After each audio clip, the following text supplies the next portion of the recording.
You can sell as many types of services as you want. There's no limit. That's how the brokers get away with it. So you could offer multiple services or one service, or you could broker. Does that make sense?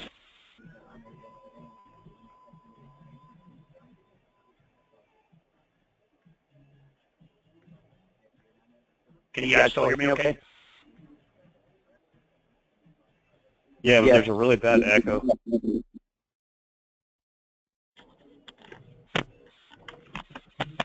How about now? Is that better?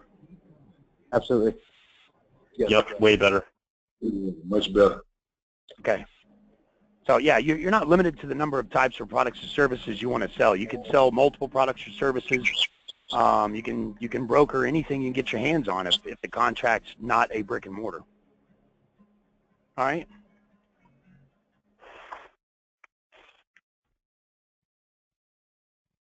Are you fucking kidding me?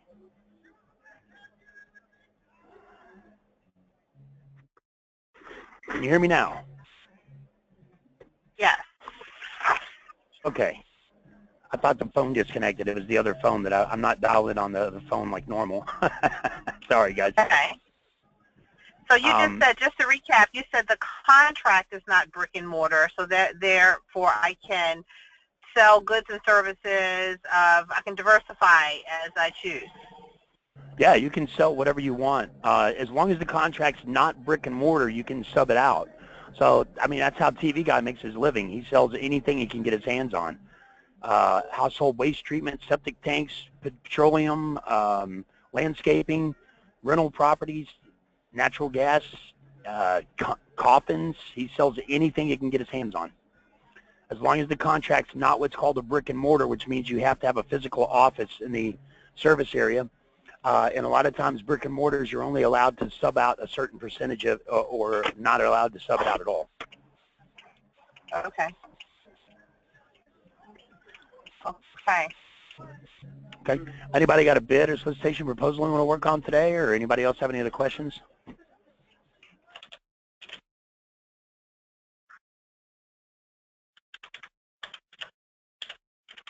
Anyone? Bueller?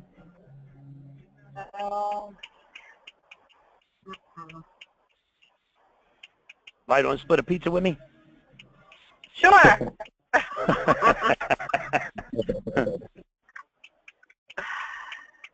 thought someone told me they had a bid they want to work on today. Anybody have a bid or solicitation proposal to work on?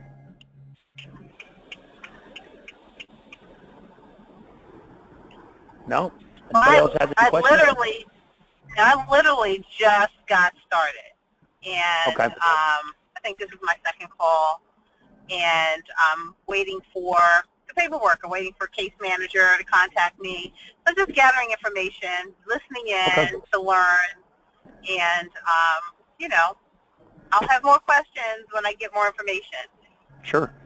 You know, to review. So. Nobody else has a bid or a question or anything today?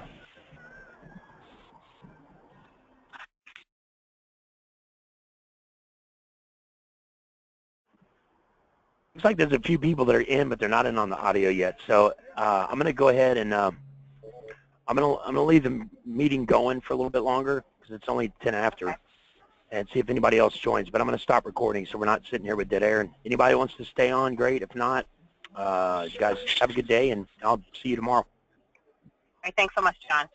Oh, so John, oh, so are you? I'm sorry, I didn't get that. You, are you going then?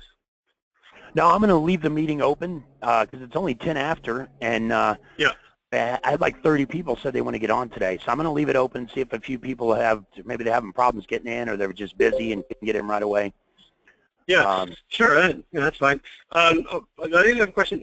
Do you record these? Because I saw some of them on YouTube. Yes. Okay. All right, if you guys don't have any other questions, like I said, I'm going to leave this. I really appreciate it. I'll go ahead and send you guys some emails and stuff, so appreciate it. Thank you. Got it. Like I said, you can thank me after you win your first contract. Absolutely. Any other questions?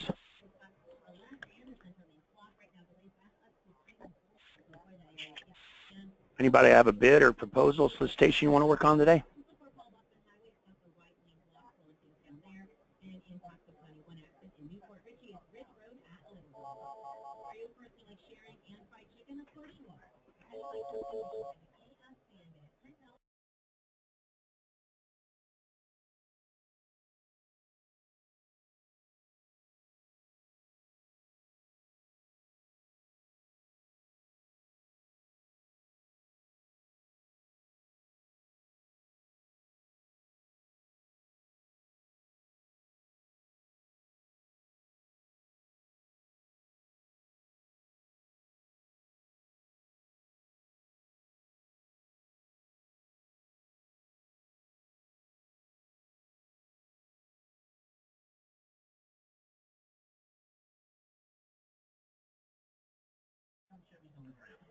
Any other questions? Anybody else have a bid, solicitation, proposal to work on today?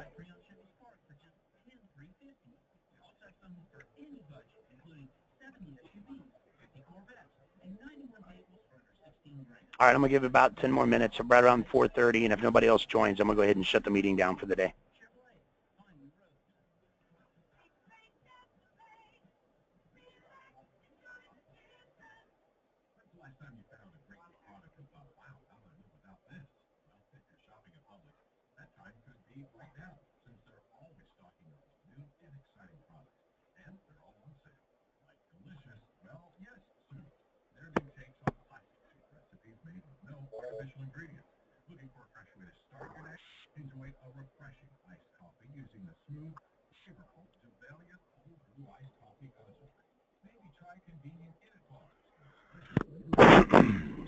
Hey John, this is Manvinder. I've got a question for you. Yes. So we are planning to respond to a sources sort, and for that contract, we are planning to partner with one of the subcontractor, with another company, Yes. And they are going to be our subcontractor. So do we need to mention in our sources sort that we'll be working with that other company, or there's no need to mention that? You only have to mention it if the instructions to offer tells you that you need to disclose who your subcontractors are. Okay. So because we will be relying, so it doesn't say, the instructions, it doesn't say that we have to disclose. So, but we are going to be relying on their expertise. So is it okay to say that we are expert in so-and-so technology, but actually we are going to be relying on their expertise. Is that okay? Yeah, that's fine. As long as it doesn't specify the instructions to offer that you need to notify them who your subcontractors are and what percentage of the work they'll be doing, you don't have to notify them. And you can use your subcontractors' past performance. You can use their experience. Okay. All right.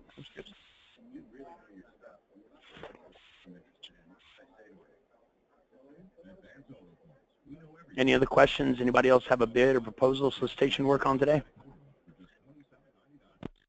I have one more question. I think I already asked it earlier, but I completely forgot the answer. So what is the difference between sources sort and pre-solicitation? How are they different?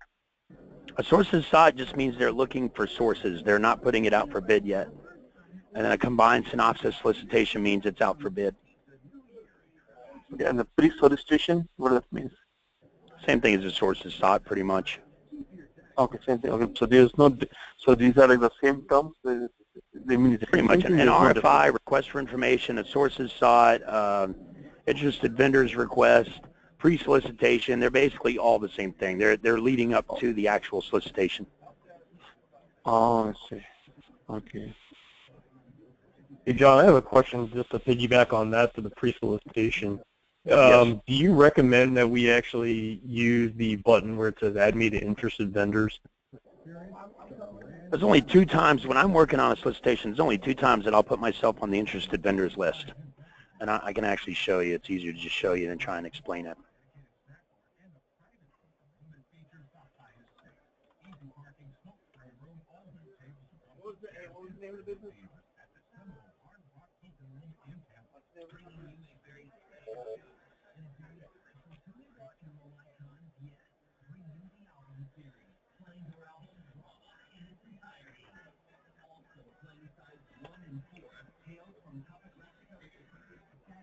Okay, so like this opportunity right here, for example.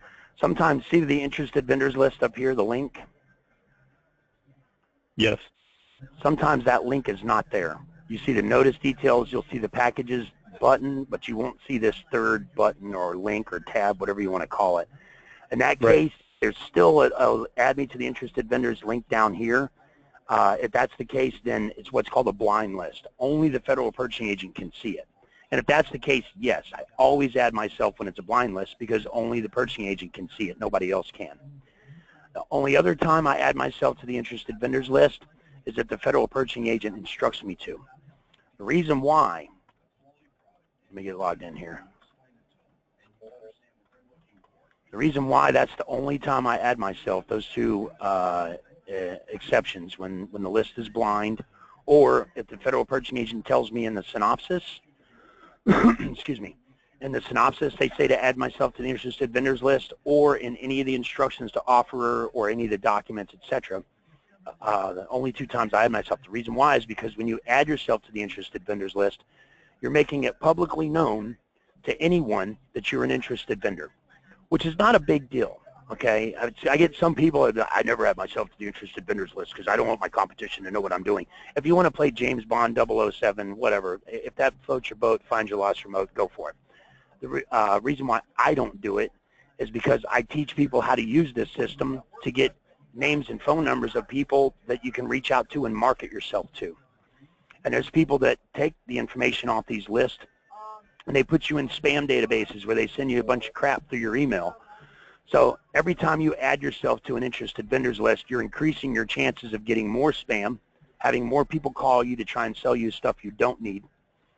And it's just, you know, it doesn't really do you any benefit to add yourself to this list unless the federal purchasing agent tells you to, or it's a blind list and they're the only ones that can see it. Does that make sense? Yeah, it makes perfect sense. John, I'm sorry, how can you tell that it's blind? You won't see this button. If it's a blind list, you'll be in the main page here, and you'll see notice details and packages, but you won't see this third tab. It won't be there. Now, sometimes there is no interested vendors list. You won't see this tab, nor will you see this link to add yourself or to remove yourself. It won't be there, in which case there's no list at all. But if you see add me to the interested vendors list and there's no tab, that's a blind list. Go ahead and add yourself because the only person that can see it is the purchasing officer or other government agencies or government purchasing officers, or unless the purchasing agent instructs you to. If it's a sources sought or a pre-solicitation and they tell you to add yourself to the interested vendors list, do what they say and add yourself. All right? Does that make sense? Definitely. You're going to see people on the interested vendors list too that are only on here because they were selling something. More than likely, this guy's probably not bidding, which is the reason why he doesn't have any NAICS codes or business types listed. You'll see Marvin Heyman's on here a lot. Marvin Heyman sells proposal writing services. He has no intention of bidding unless someone pays him to submit the bid for him. You're going to see people that put themselves on here because they want to be notified when it's awarded to offer the awardee to do work as a sub. And you're going to see people that put themselves on here because they don't know what they're doing at all. Like Frank Riley's a bid protest attorney. So if you didn't win a bid and you wanted to protest it, you could pay Frank Riley to protest it for you. Or you could get on my training and ask me how to protest a bid and I'll show you for free. All right? Yeah, very clear. Okay. No, makes sense.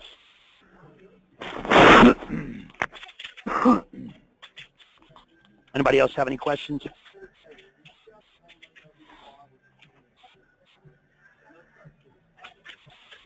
No questions, no bids to work on, proposals, solicitations.